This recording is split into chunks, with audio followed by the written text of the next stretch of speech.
Hi guys. Today we will be focusing about chapter 8 and 9, which is a continuation of the things that we've not managed to go through yesterday. So let's start with chapter 8. Chapter 8 we'll be talking about housing and its distribution.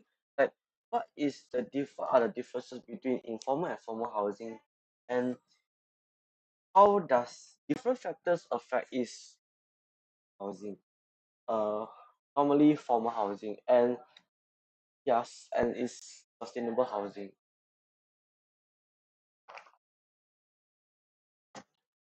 Okay, so first of all, what are different housing? So there are two types. Alright. uh Before that, we need to learn more about what actually housing. Housing is structures and buildings help to shelter people from elements and basic needs that everyone should have access to.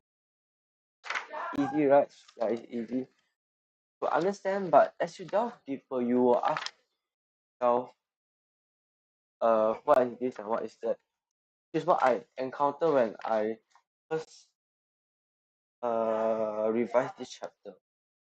So, and it also uses a can be built in a planned or unplanned fashion, use a variety of materials, become all shapes and sizes. Maybe to better visualize this, be one house is, and then after that another house, it looks like size different shape. Maybe some be like that, a triangular house. Okay, the next one. And we also temporary. So what do you mean a permanent or temporary? Is like normally, when we are talking about permanent housing, we are talking about like houses, housing, housing development projects that we normally see in the cities, and temporary normally like for those nomadic tribes. Yeah. So permanent is applies for most areas, or temporary camping settlements by nomadic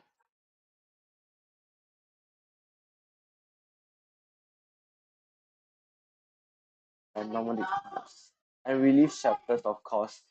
So yeah, it can be classified according to the height and density. This is important as during the exam they might ask, okay, uh so identify which type of housing is in a rural area or city area. This one very important. One important. I should put a star here. So first of all, the first aspect is permanent or temporary. The second one is height and density. And then the third one, oh, it does not have third already. Yeah. Um, and in the second aspect, we have a lot of things that we can cover. Is how many stories are there, and then does it have lifts and high density living, and then according accommodating many people. Or near city center, the location, while low rise is in towards the fringe of the city. So this is location in the city, accommodating many people. Okay, this density refers to high density living. Height. How many stories are there? Does it require lifts? because according to the Singaporean law, if the buildings are taller than if the number of story in the building are more than like a certain number, it's compulsory for the building developers to build lifts. Right? And then high rise, high density comprises of comprises of apartments and shared facilities. Shared facilities, this is the our fourth factor.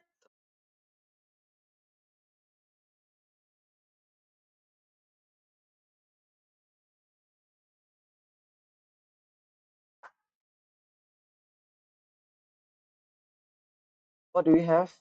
Some of them have playgrounds, exercise equipment, and swimming pools. What are these for? This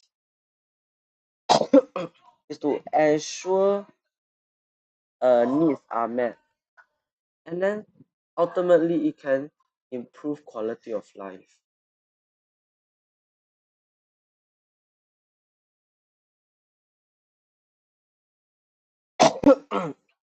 So next one, low rise might comprise detached houses, semi-detached, and terraces short houses. And each type of housing, right, of course, it has its own advantages and disadvantages. So next one. So what kind of housing are there commonly available today? So there are several categories that you can think of. Important, memorize. So spatial distribution. See how far is from the city center. Next one, housing density, high or low. Next one, accessibility, location relative to other activities. Other activities such as you can have shopping malls, hawker center.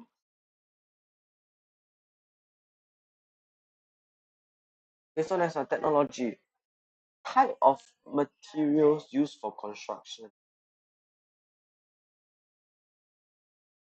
Okay, so maybe some of the materials used for some of the older projects are like maybe for example sand bricks. Oh no, and then and then right now we use like those like uh cement or other types of the more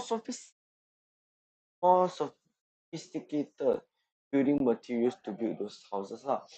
And next are social relations. Whether the houses are built for small nuclear family, extended family, or even entire community. Next one, ownership rights. Formal or informal housing. This is the main idea of the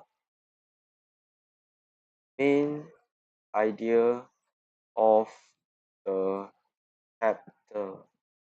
This one important.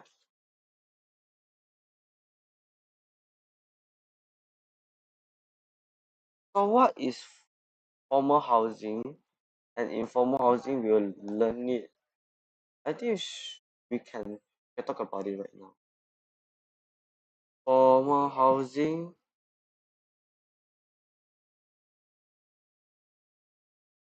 is often provided by government or private developers. Means that they have the permit to be allowed to like build houses there. And for informal housing is illegally or unlawfully built houses. So next up, types of housing. So of course, proper housing plans are crucial for the sustainable development.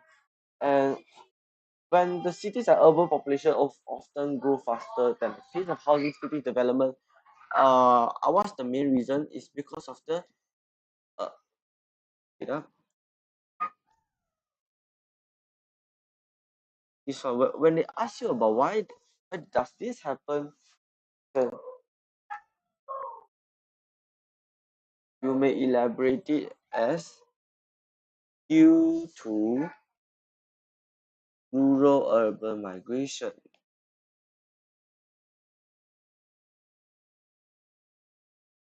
And then what happens? Housing short, and then we have prices, and then after that, for the ability, I will decrease. And after that is increasing informal housing.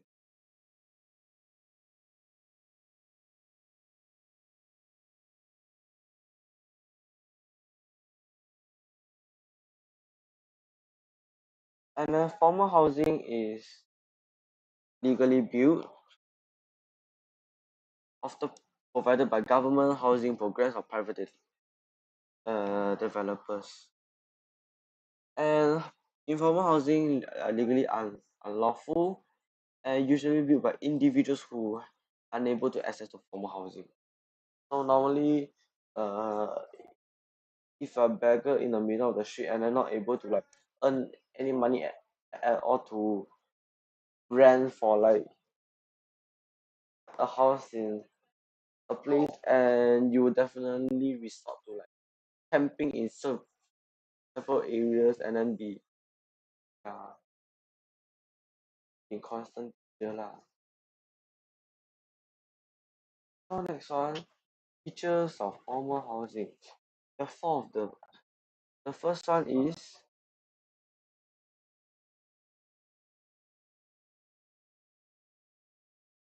the, the first one is provided by government and private developers. The next one is legal right to use the land. Next one, access to basic services and high quality building material.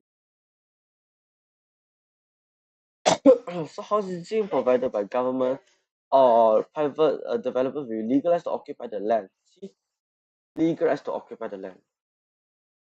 Permanent, basically constructed with high quality building material, accessibility to basic services.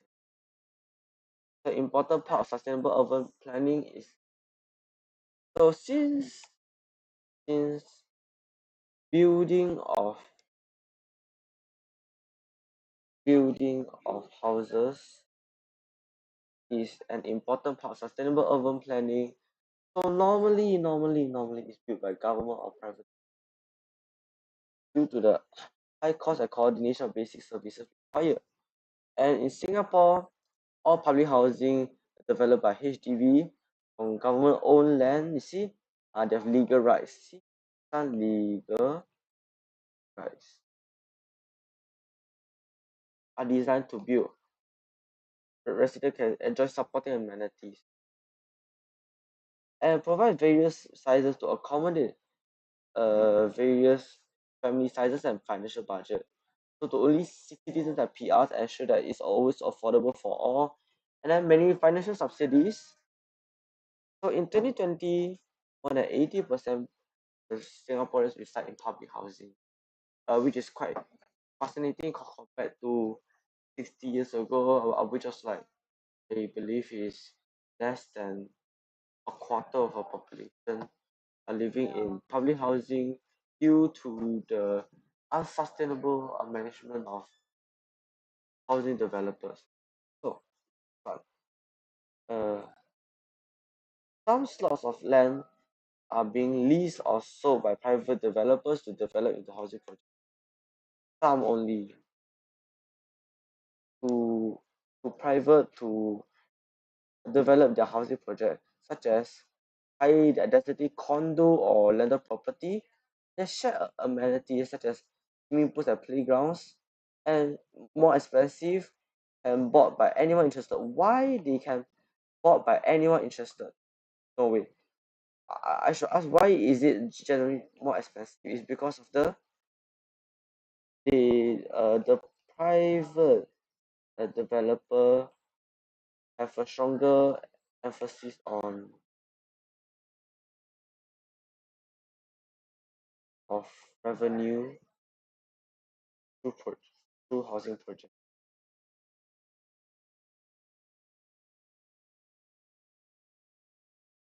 Well, why is it when it's affordable? Because it uh government takes care of the people's needs. It's also very easy to understand, and the next one is the legal right to use the land. So it's also like wait. And then legal rights is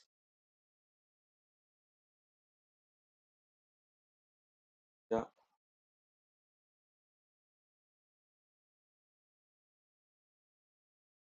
So this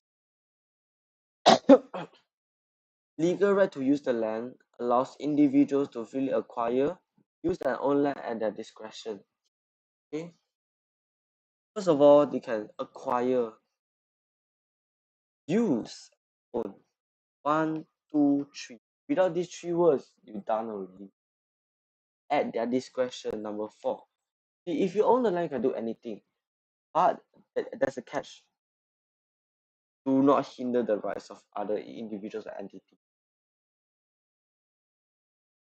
So is to be lawful and considerate. So only a land makes the homeowner secure and also you know so legal right to use the land and also uh, let people to have these three benefits.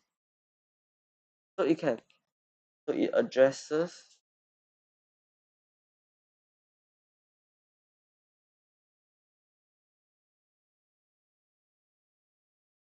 the ownership of the land, provides a security, increases human capability.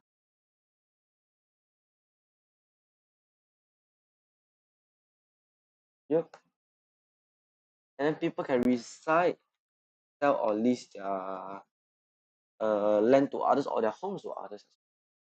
So for secure security capability. Next one, access to basic services, which more precisely is easier access.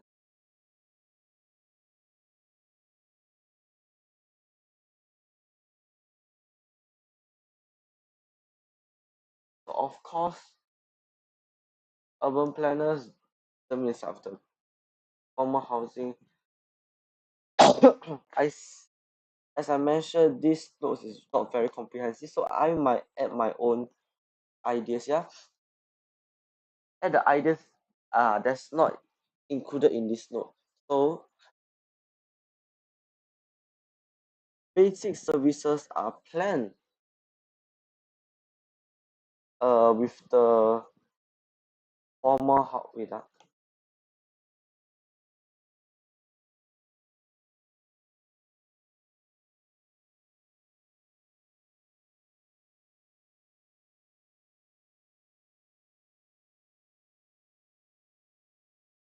see, this is easy access not only access is but easy access.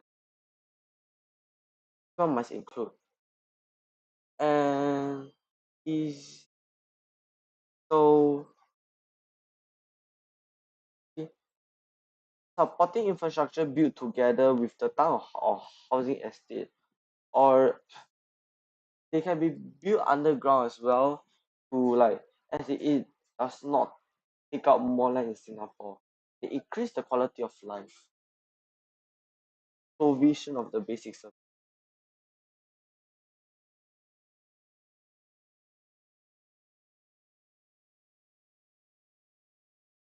Is the quality of life of the easy, right? Yes, I know. Okay, so what are the some of the examples you can memorize? Let me just categorize it to you. running water,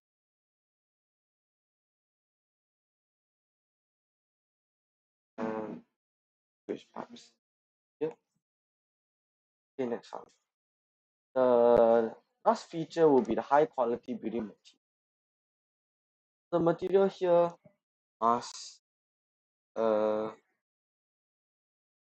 formal housing, whether it's private or government, must adhere to the strict guidelines and regulations, and also must adhere to the regulator, and then conform to planning authorities guidelines and use high quality materials.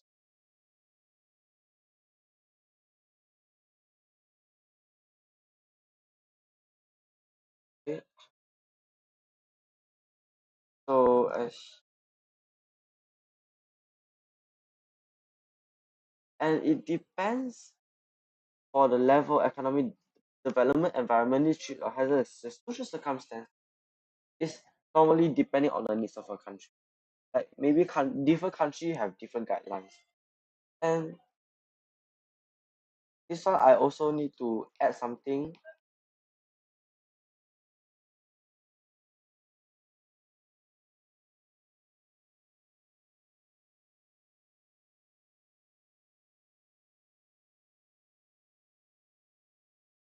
This one examples of hardwood, metal, and concrete. Memorize it.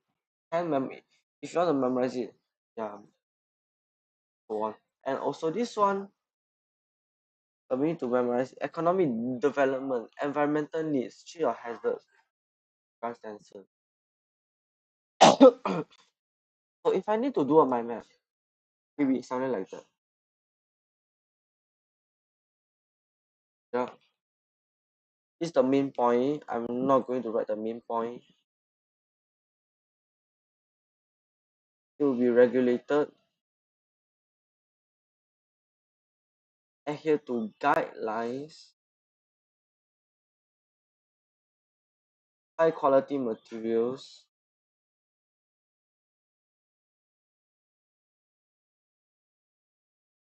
and then we can do three.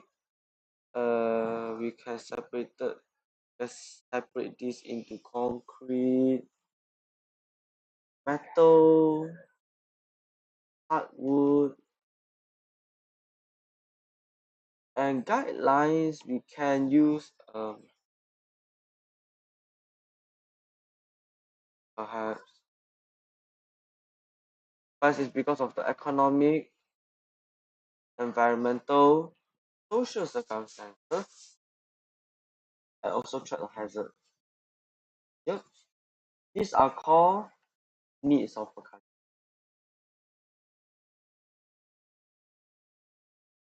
And what is the benefits of it? Okay, is withstand elements, and then protect occupants from basic threat,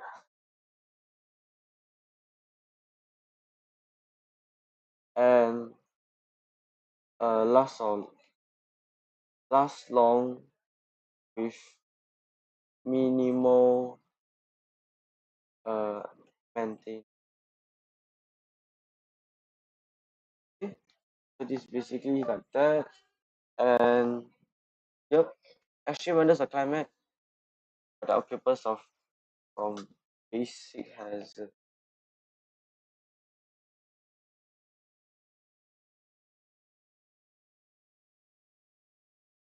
Extreme weathers of climate such as heavy rain, strong winds. And last long with minimum maintenance. And this one building construction authority, this is Singapore. Yep. and ensure the safety or quality of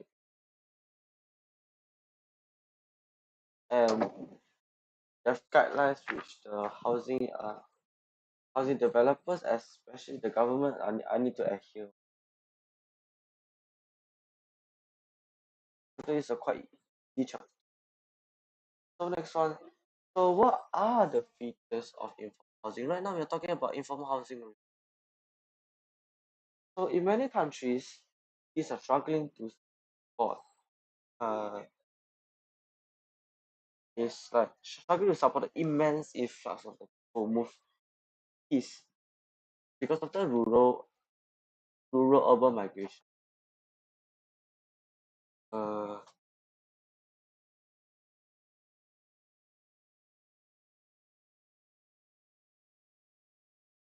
past few decades, huge influx.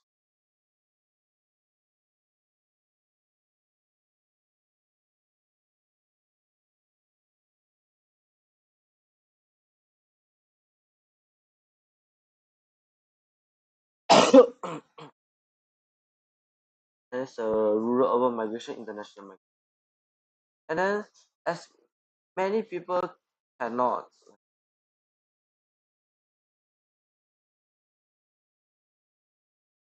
I should create a new page.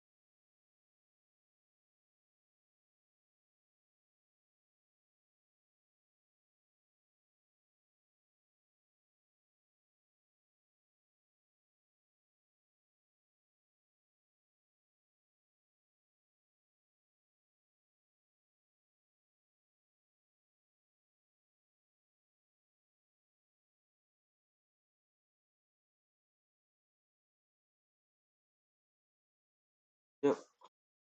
Okay, so what happened? So what happened is that the rural urban migration,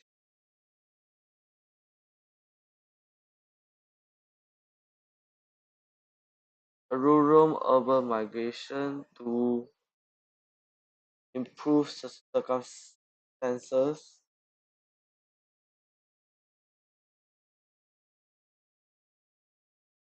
and also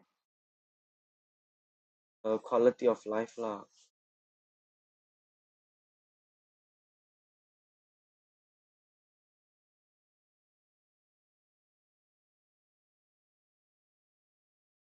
This is the main cause of everything. So what does it cause? In immense increase on population. And then what happened? Many cities cannot cope with the increase. And what happened? Shortage of houses.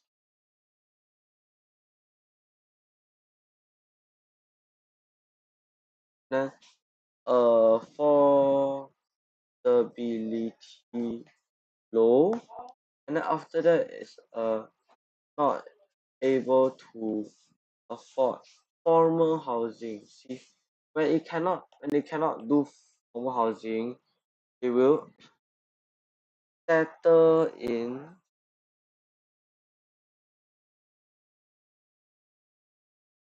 within informal housing, called squatters. And then a lot of it is called squatter settlements. Or what you will call it is social unrest, and it will cause degradation of the uh, environment quality, and then also spread of diseases.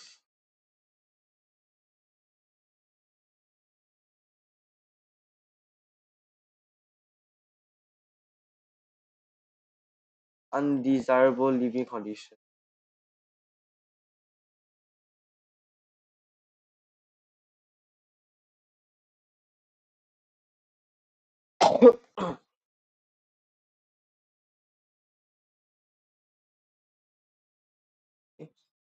So I done my yapping already, so it's time to go back to the main topic. Is so this graph is useful because it may be tested the exam. So when city are not able to cope, right? As I mentioned, housing shortage. Build informal housing undesirable parts of city outskirts. And then yeah, infection diseases, appropriate appropriate intervention can prevent it from becoming a problem, such as solution addressing housing shortages and aid in sustainable is development in cities.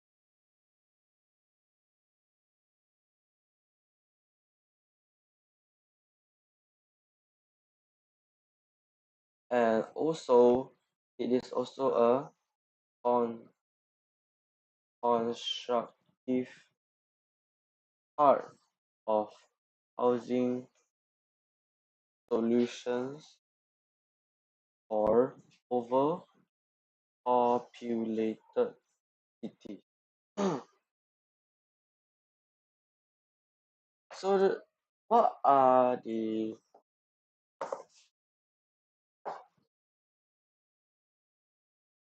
so for this one uh for this one they have one, two, one. So in my opinion, they have four, but in the textbook they show three. So I will show you what are the four. The first one is typically built by individuals in unplanned fashion. Unplanned fashion. See? Uh, and then you put a disclaimer say that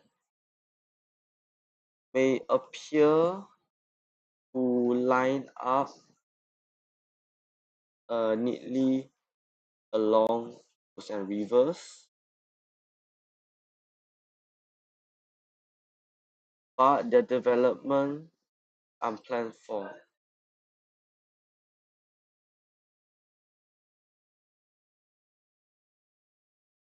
Okay? This one very important. And normally this is the first point, yeah, and this is the second point. Constructed from scavenged materials and inferior materials, such as repurposed zinc shings and recycled lumber.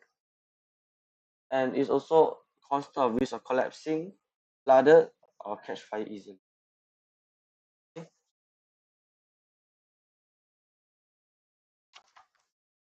So this is the first and second, while the third and the fourth, the third one. So most of them is built on any available accessible plots of land by for the desperate ones or occupied the government or private land which is unsecured or undeveloped for the illegal occupants. They are called the illegal occupants of land. And then they have the right to clear away houses. The owners have the right to actually clear the houses and chase the residents away. So at the same time, this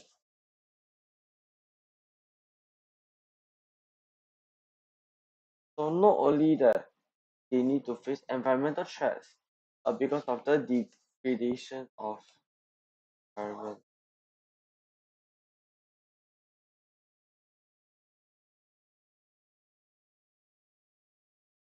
and also constant risk of being like their homes to be removed lah. So the last quality for the informal housing is lack of services to like basic service.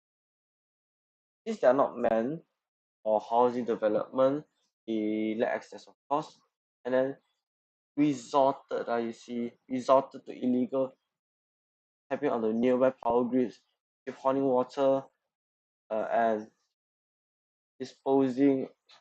Yep, and this injury is very easy to get injured or get ill, such as electrocution, consumption of contaminated water, and waterborne diseases. Elaboration, elaboration, elaboration. So, what are the different types of housing found is very interesting. So, formal housing normally found in is desirable land within a city, and it's normally near greenery and amenities, away from pollution, and support with quality infrastructure like roads, like water, electricity. These are for basic needs and quality of life. Okay. Informal housing, uh, locally unwanted land use or few spaces available near landfills, with treatment and large pollution.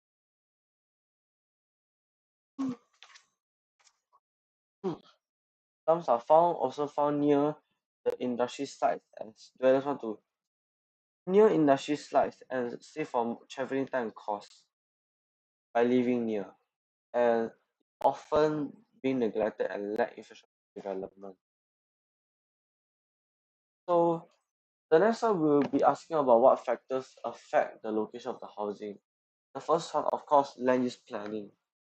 This is drawn up by planning authorities and is a planning control tool to ensure the built environment is well developed. And it restricts the type of land and land is permitted on specific sites. Like for some places it's only for factories, or for some places it's only for housing, etc., like that lah. And then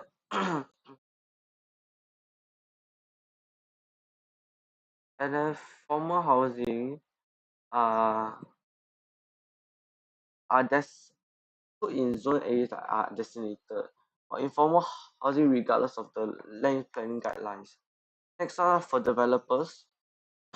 And then private developers are individuals or companies that develop a property for profit, which and they'll take sites that are most commercially viable. While by government, they consider the people needs of the profit. And informal housing tends to occupy uh, near large housing or industrial development to benefit from existing infrastructure, which is literally here.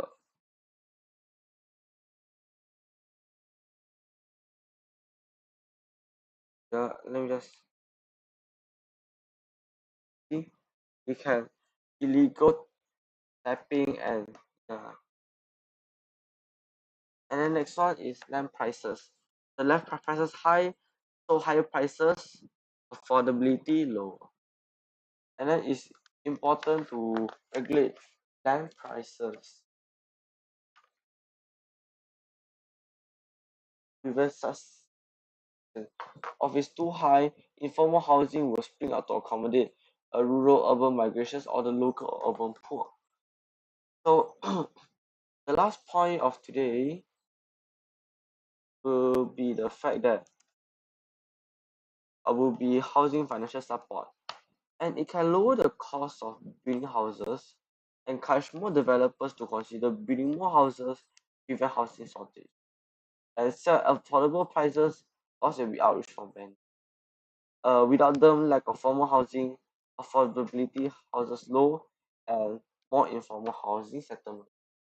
So I think that is the end of the lesson today. So tomorrow I'll continue on chapter 9. Chapter 9 is a more I could say it's a more tedious things, especially when it comes to